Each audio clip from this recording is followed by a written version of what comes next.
Today on Inside the FLX, we're discussing leadership and how one person has made it her mission to change the way people view it.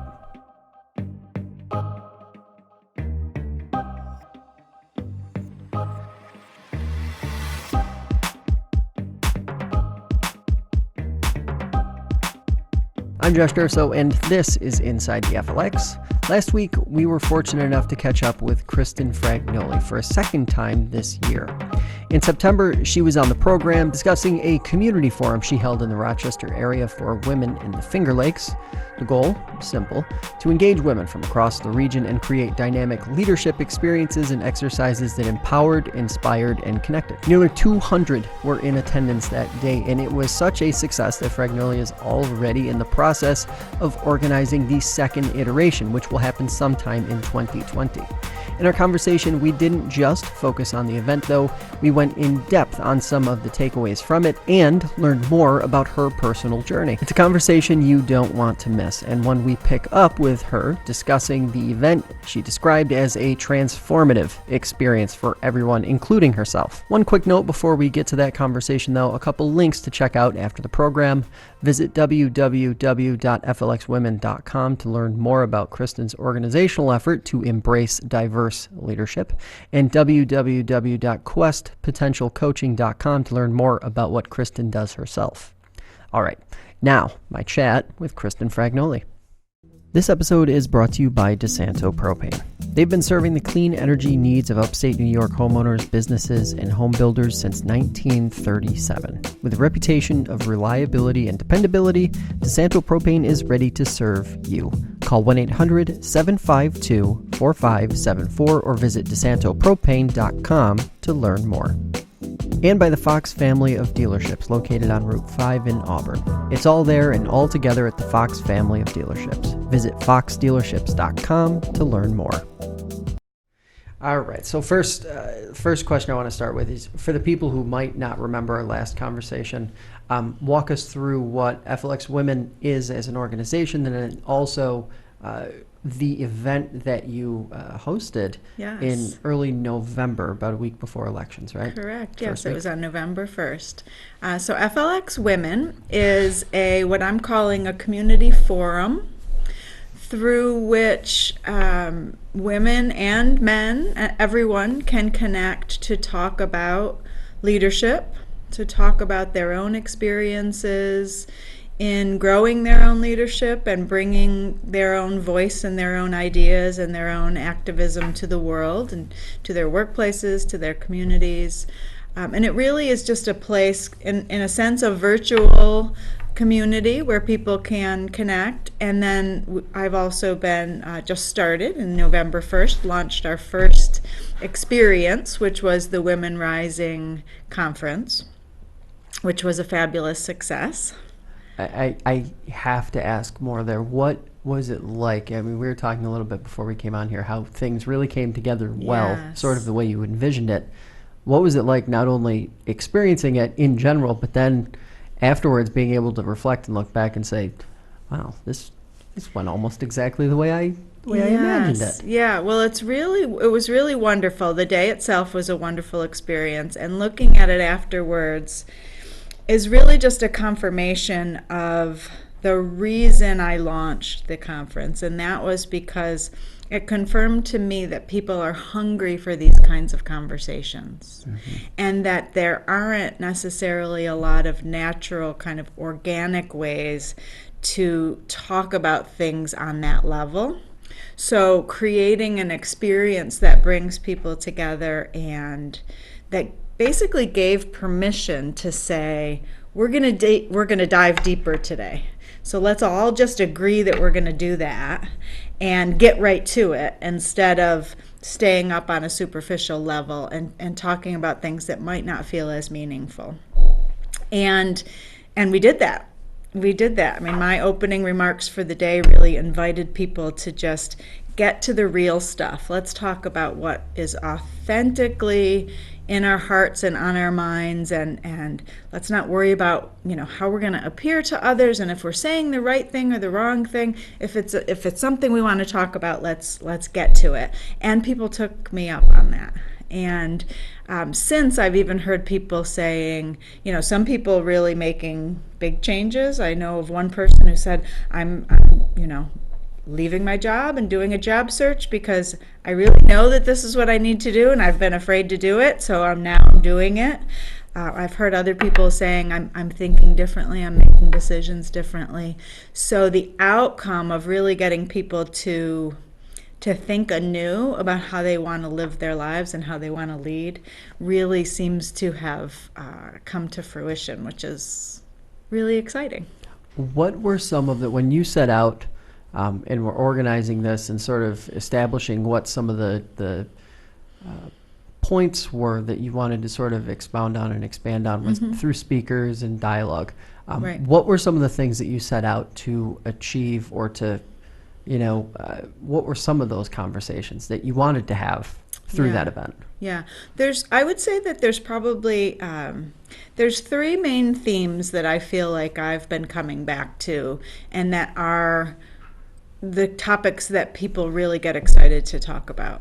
One is my idea of redefining leadership and starting to think about leadership in a new way, in a way that is really more about a holistic approach to how we live our lives and how we bring our really authentic personalities and gifts to leadership, which may or may not always look like what we think of as traditional leadership skills.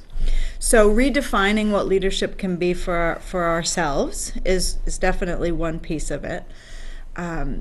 Another is, how do we build more resilience in really what is a very chaotic and challenging social system that we live in, both in our workplaces and more broadly. The world is very chaotic. It's exhausting sometimes. And how do we build up our own resilience and the resilience of our organizations so that we can live in a more connected way, lead in a more connected way, and not just feel completely beaten up and exhausted by it all. So building resilience through connection. And I talk about that in two ways. Connection kind of to yourself, really digging deep and figuring out what drives me, what's most important, what can I bring to the world, and then connecting to other people on a really just human level. And that can be scary to do, and I don't think that we typically do that in our passing interactions with people. But when we can learn to do that, it's transformational. And I think that's really what we saw on that day, is we all gave each other permission to just go to that next level with each other, even with strangers, people that we hadn't interacted with before, and it was powerful. And one of the housekeeping items that we did touch on in the last time you were here, previewing the event, but how was it sort of organized and set up that day? How were folks interacting with each other? Were they sort of in smaller groups, or was it sort of like station to station thing, or how was that happening? There were combinations of things. There were a number of different, so we had 6 what I would call main stage speakers who were in a ballroom kind of setting and speaking to all. There were probably about 180 people there, mostly women, but not exclusively women. And so in that main room was a little bit more traditional kind of keynote style speeches, although some of those were interactive in nature. Right. And then, similar to a conference, what you'd think of as a regular conference setup, there were breakout sessions. So people would go into sessions that were in smaller groups, anywhere from 10 to 40, to hear from more workshop-style presentations, interactive topics that people could engage in. And then we had, what was really interesting, we had an interactive art project that ran throughout the day that asked people to engage in yet another way. We had an artist in residence who showed a piece of her work, and then we created kind of it was based on her work. We created another piece of work together by all, we can go into that in more detail if you want to hear it, but where everyone completed little pieces of paper with something about themselves, whether it be a power word or an intention or something that they were working on or trying to embrace. And they created those both for themselves to bring home as kind of an inspirational piece, but then we also created them as a community. And by the end, we strung them all together and created a piece of artwork that mirrored the artwork that the artist had brought. And so it had this kind of connection to self, but also we were intentionally bringing it and connecting it together to each other, and it has created this really beautiful piece that I actually have hanging in my That's awesome. I have hanging in my home, thinking about how can I bring this out to the world and use it to show people what we did. So that was yet another way of interaction. So it had elements of a very traditional conference. And then it had elements that were just a little bit out of the ordinary that I think helped people understand that they were in a different kind of space that day. Yeah. Okay, so let's talk some of the lessons learned or some of the experiences observed through the day. First, presenters, what do you think was the most powerful takeaway for those who were in attendance and sort of soaked it all in? What do you think the one sort of common thread was that the folks walked away with from it? The power of connecting to your authentic self. And while that can sometimes sound kind of like a buzzword, it really was about thinking deeply about who I am, who I want to be, how I want to live in the world, and understanding the ways that I stop myself from being kind of truly myself because I'm trying to conform to a certain social setting or work setting. I'm trying to live up to the way someone else is telling me that I should lead. Or I'm trying to fulfill an agenda that's set by someone else and not by me, and my heart really isn't in it. So in that sense, the power of when we can really both figure out what that is for us and then really have the courage to say, I'm gonna bring that to the world instead of what everybody over here is telling me, that it's just really powerful. And then all of a sudden we feel ready to kind of take on so much more. Now I want to flip it on to you. Okay. Organizationally. Sure. Obviously, big success. It came together the way you envisioned it. It did. But was there a takeaway or two that you thought of afterward or that you had afterward where you kind of got into the mode of thinking, all right, I eventually want to do this again. So this is something that maybe I'll do differently, or this really worked much better than I thought it might. What were a couple of the takeaways that you had personally as the person behind this? Yeah, that's a good question. I think that the one piece that I feel like I would do differently, and there's very little that I feel like really needed to change, which feels like quite a success. But I think the one thing that I would do differently is actually have fewer speakers, because by the end of the day, they were all wonderful. But by the end of the day, we were all just so saturated that it was hard to continue to take in new information. So I think what we'll do next year, and there will be a next year, we'll have fewer speakers with longer periods of time to process the information so that we can dig even deeper into those topics. So that I think would be the main change that I would make in terms of thinking about how this would impact going forward. Like I said before, it really was just a confirmation that these are things that people want to talk about, and that it was a really valuable experience. And I'm even really using the word experience versus event. Right. Purposefully, because it really was something that people fully engaged in. It wasn't, talking heads going past and everybody's still kind of at the tables on their phone. We've all been to conferences like that. And it wasn't that at all. And we didn't even need to remind people to turn off or put away their phones. I mean, people were just there and present, and that was amazing. Is that one of the, when I think of an event like that, or as you say, an experience like that, it seems like the biggest challenge would be trying to strike that balance between presenters, speakers, keynote type versus discussion, group dialogue, because it's interesting. While it feels like it might be kind of a little bit of a risk because you don't know, if you rely too heavily on just dialogue, the experience itself could suffer a little bit. Right. But if it's successful and it is heavier on that side, it seems like it would be even more powerful at the same time, right? Yes, and I think there that I've been really served well by my background in teaching. And in all of the years that I really did have to, on a regular basis, kind of curate experiences for students where they were coming in and they were both getting content that they needed to learn, and then figuring out how does that apply to my life or my business, if that's what I'm talking about. So I guess I maybe do that a little bit more naturally than I even realize now that you've pointed it out.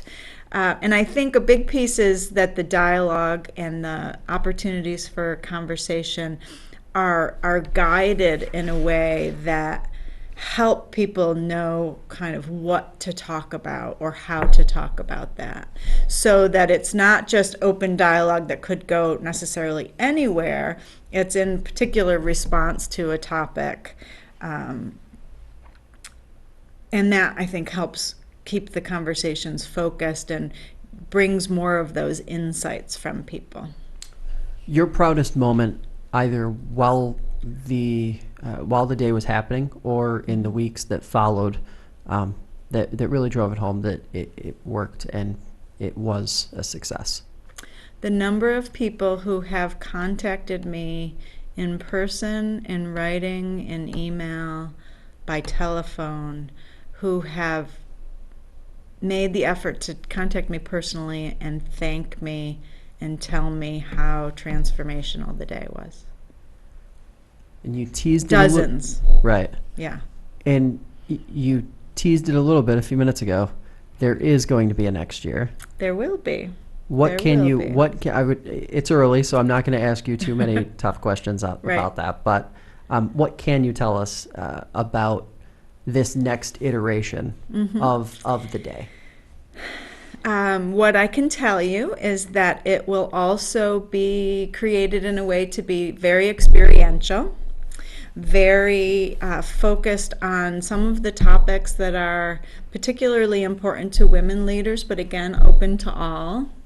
And really, I think the recurring theme is helping people find ways to connect to the things that are inside them that they just know that they're trying to figure out a way to let out, and connecting to other people.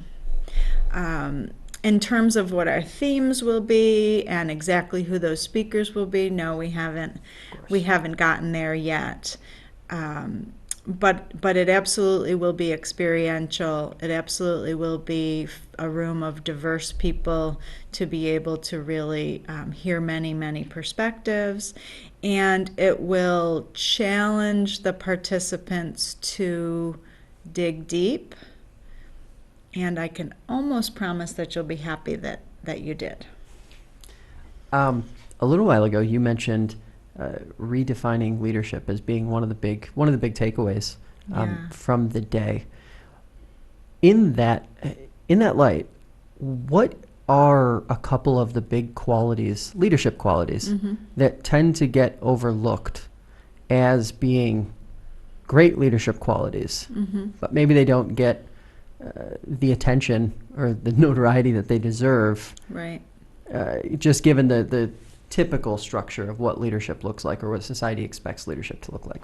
Yeah, I'm happy that you asked that question, because that's a topic that I've actually been talking a lot about and starting to write about. And a lot of it is really, so if you look at kind of the canon of leadership books and lessons. It's often very much about kind of this singular individual with these incredible traits who just rises above and inspires everyone.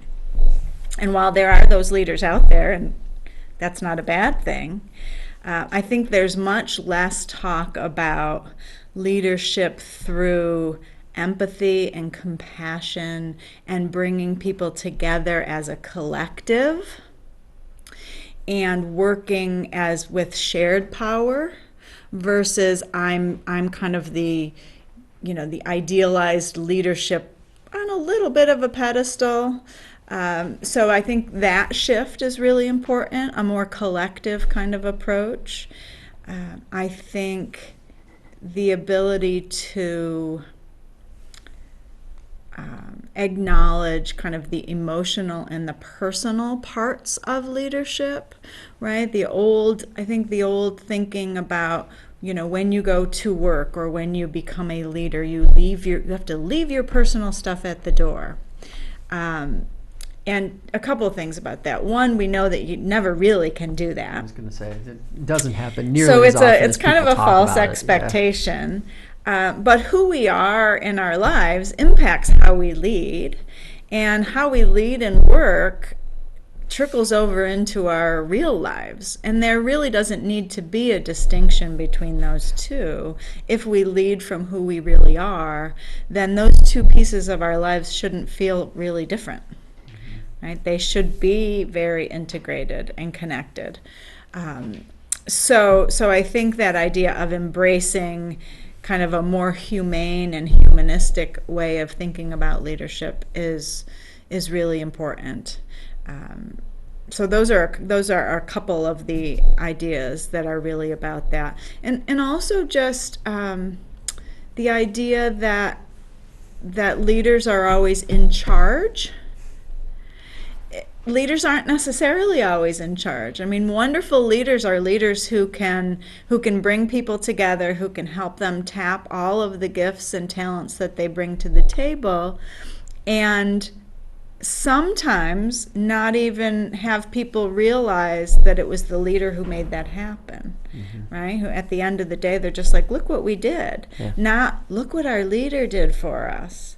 So it's a much more integrated way of connecting with people, I think.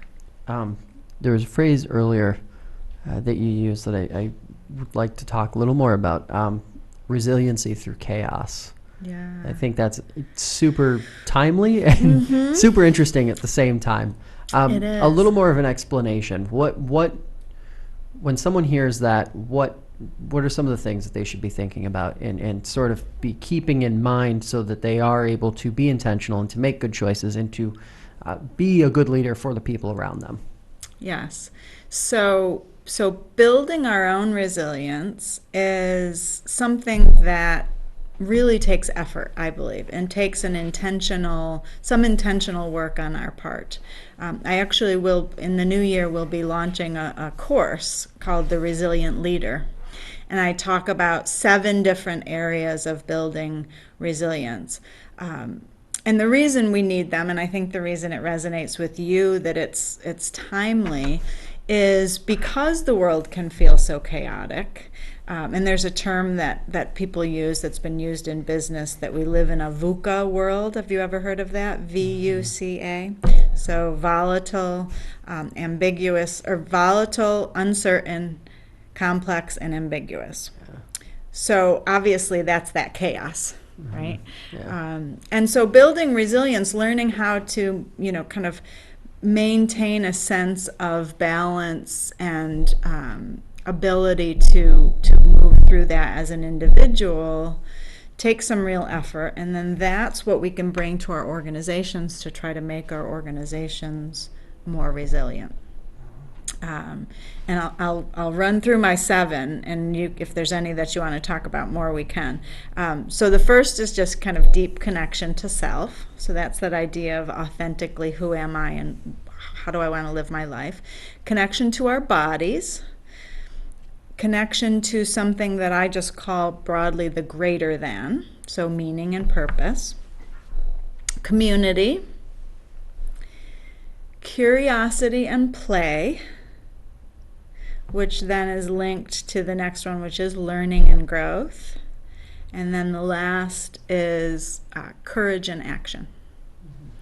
So how can we talk about and understand places where we can actually put practices into place in our own lives or in our organizations that help to develop in those 7 areas, that then all of a sudden that's what produces that sense of balance and agency and authenticity that we all kind of seem to be talking about and searching for, but not sure how to get. So my assertion is that if you can work on those 7 areas in particular ways, you can get that balance and authenticity and agency.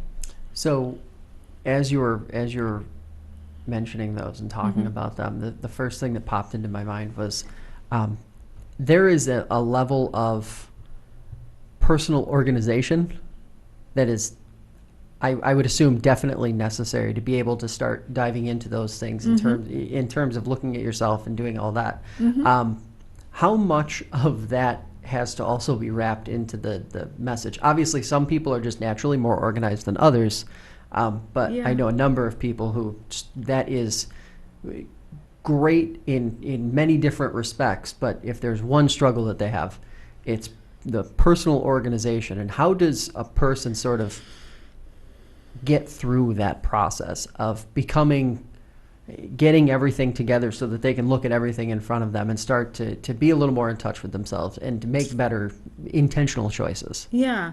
So it's interesting that you mention organization, because there are many people who are very organized and many who are not.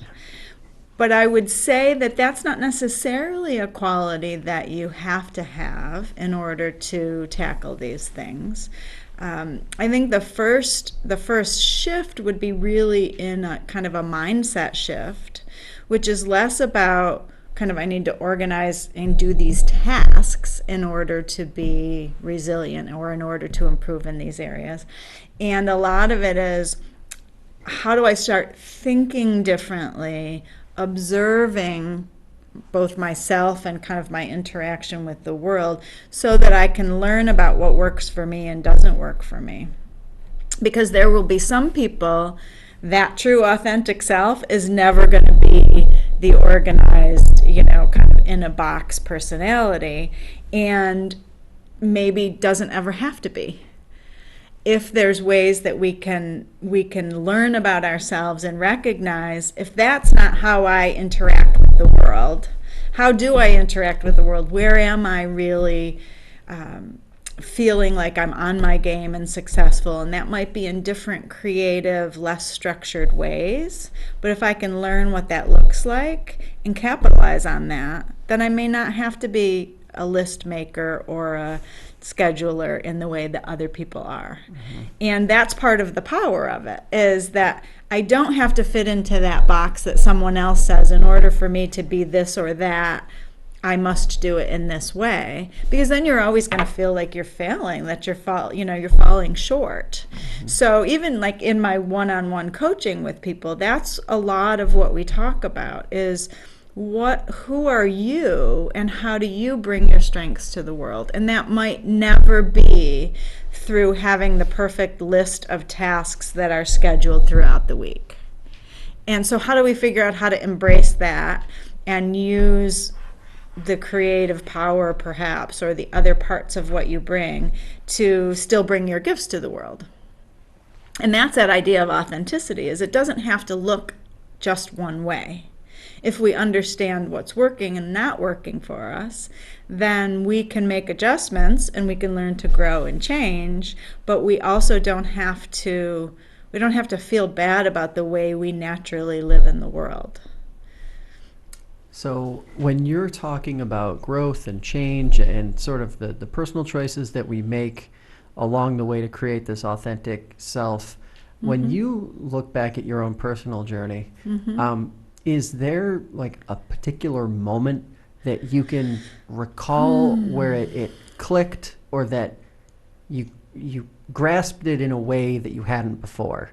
Or was this something that was just sort of slowly acquired, and by the time by the time you realized that it was there, you were already knee deep in various projects trying to put it into action. Right. That's I don't know that I can designate a particular moment, but I can think of a few kind of key experiences that I had that it's easy to look back on and say, oh, that was when I made this shift. I've always been, even since being a very little girl, I was always a kind of independent, kind of brave, adventurous kind of individual. And so I've kind of lived that in different ways, I think, throughout all of my life. Not to say that I've not been afraid of things or always, been all in on everything. But generally, my personality has always been very autonomous and independent and courageous. So that I've been, I feel like that has been a blessing to me, because there's many things that I took on or did that maybe other people would have been hesitant to do. I also was very blessed, and this I can look back on and understand now. I was really blessed through most of my working life to work for and with people that embraced that part of me and that allowed me to really work in a way that was very autonomous and very self-directed and very much trusting of me to say, that's a great idea, run with it, go do it. And at different stages of my career with different levels of an engagement from a supervisor, but always had those experiences where I was allowed to pursue the things that were interesting to me, which was a blessing. I think it was when I finally reached a place in my career and in my life where I started to feel like that was being limited. My kind of autonomy and agency was being held back.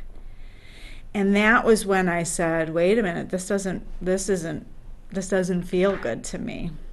And that was actually when I made the leap to work independently, because I recognized that autonomy and that sense of self-agency was just central to everything that I wanted to do.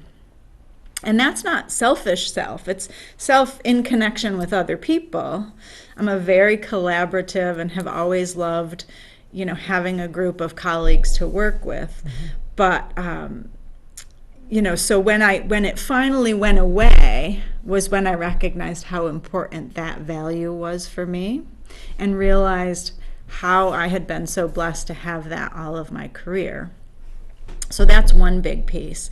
And I think the other theme for me is that a lot of my working life, I worked in settings that were very diverse and where I was often in a group of people who were mostly from other cultures, other backgrounds, other experiences. And so I think I learned very early in my professional life just to kind of think in a way that had much broader perspectives in mind.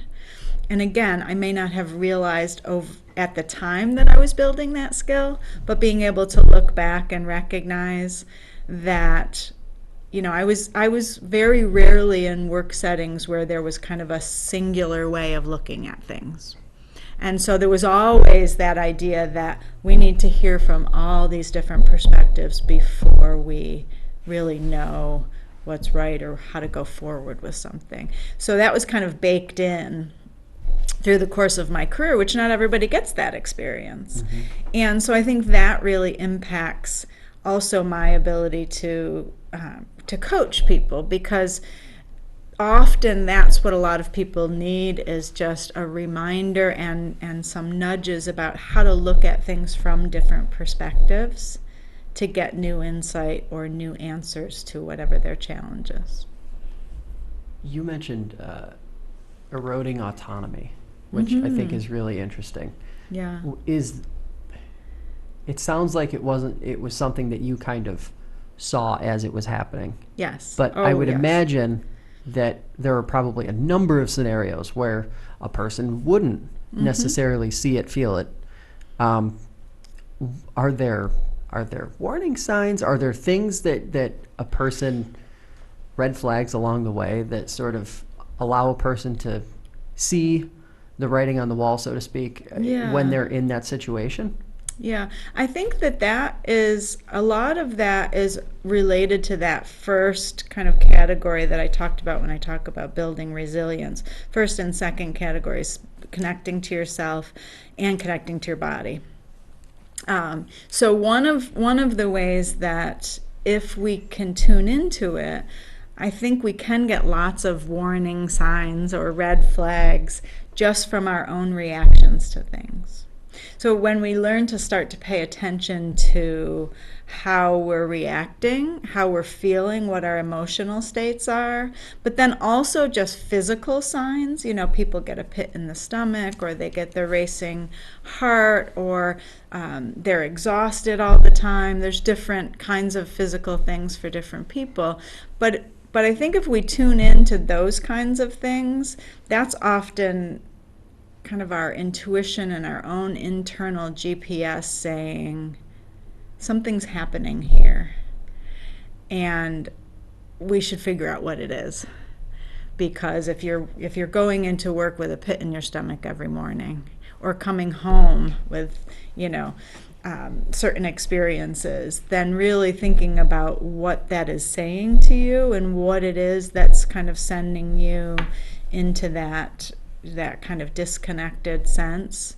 And it could be different things. For some people it might be that sense of autonomy that happened to be my particular personal value that was compromised. It might be other things for other people. But learning to really listen to ourselves, because we're not necessarily trained to do that, especially listening to our bodies. We're not really well trained to do that in this general Western culture. So those are, I think, red flags. The other huge red flag is if you find yourself, when people find themselves kind of withdrawing or starting to be more isolated, that is just a huge flashing sign that I would encourage people to pay attention to, because that really means you're going into kind of self-protective mode. And if you're going into self-protected mode, that means that somewhere you're sensing kind of danger or a lack of kind of safety and connection. So sometimes that's even something as simple as someone who, in their workplace stops kind of walking around the halls and chatting with people and just says, I'm just going to stay here and do my work and get things done and get out of here. And I'm kind of disconnecting myself from other people. There's something going on there. And it could come from all sorts of different reasons, but that would be a huge sign, I would say. So the last time you were here, the number one word that popped up afterwards on social and then also in some of the email feedback we got was equity. Ah, yes. And so right now, I as my last question for you, my last task, can you connect, because I don't think you've said the word yet. We've been talking for almost 40 minutes. I don't think you've said the word yet. No, I haven't. Connect it back to sort of not only what happened during the day in early November at the conference, but as it fits into sort of the broader message of what you guys are working on. Thank you for making sure that came up, because it is something that's really important to me. I think that concept of equity is embedded in that idea of redefining leadership, because what it means is that leadership can take many forms. And I believe one of the reasons that we often don't have equity in our institutions, in our businesses, social institutions, is because there's a particular lens that we work from. And it's typically a, kind of male-oriented, traditional, what you would call patriarchal viewpoint that doesn't always incorporate the views and the perspectives of other kinds of groups of people, other ways of thinking. So the first step towards equity is understanding that we need to broaden that lens, and we need to be more inclusive of how we're thinking about things, and uncover some of the, the voices and the ideas that haven't been at the table. I certainly don't have a definitive answer about how to achieve equity. And part of the reason that I won't ever be able to come up with what that answer is because I come from a place of privilege and resources where my experience hasn't necessarily been one of experiencing inequity. Maybe I have to some extent as a woman with some gender issues, so I have some entree into that. But I think if we want to really figure out how to create a more equitable workplace, community, world, the people who haven't been treated equitably are the ones who need to tell us what they need. We don't need to come and say, here's what we'll do for you, or something, really kind of still centered around the people who already have the power and influence. So it's part of that redefinition. And then I think it's also part of that deep connection, because it's saying we want people to show up in the world as they are, not as we expect them to be, not conforming to any sort of norms or kind of in-group expectations. But if we can figure out how to let people show up authentically, then we're going to, I think, naturally move to a more equitable place. And when we can think more collectively, which leadership, I think, is moving towards, but hasn't necessarily traditionally always thought in terms of the collective impact. So those would be three threads that I think could be explored and really talked more about in terms of creating more equity. And I have one more that popped into my head that I have Sure. I have to ask. When we talk about things like this, when we talk about challenges, struggles, equity, all these different things, it seems like society regularly looks for sort of a single solution or a single thing that can be done to fix whatever the observed problem is. But it seems like what you guys are doing is sort of running totally in opposition to that and saying all of these things are sort of processed things that need to be cautiously, slowly, and honestly approached. Is that kind of the deeper message here, where people need to just sort of expose themselves to everything and kind of soak everything in and start to make better processes that they're working through every day, that they're living every day? Yeah, I think that that's part of it for sure. I think that the idea of really being very purposeful and trying to learn new ways of thinking and learn and be able to analyze, in a sense, why do we think the way that we think, and why are we coming up with the particular solutions that we're coming up with, because those are informed by the experiences that we've had. And unless we've really purposefully figured out how to get more perspectives into our consideration, we're always going to make decisions based on what our own lived experience has been. So we have to understand what that is and how it influences us, and how it might actually be pushing us to choose a solution that's actually not equitable, even though we don't realize it. And then once I recognize that, then how do I make sure that I do expand my lens and include? And so that's that radical connection, both to myself and understanding what's the water that I've been swimming in that makes me realize I'm thinking in certain ways without even being aware that I'm thinking in those ways. And then how do I connect really authentically to people with other perspectives, which might be really uncomfortable sometimes, so that I can expand the possibilities of what that solution might look like. And until I can do both of those, then I think we're bound to continue to make a lot of the same mistakes. Kristen, as always, Thanks for coming in. Thank Appreciate the you. time. I was happy to be here.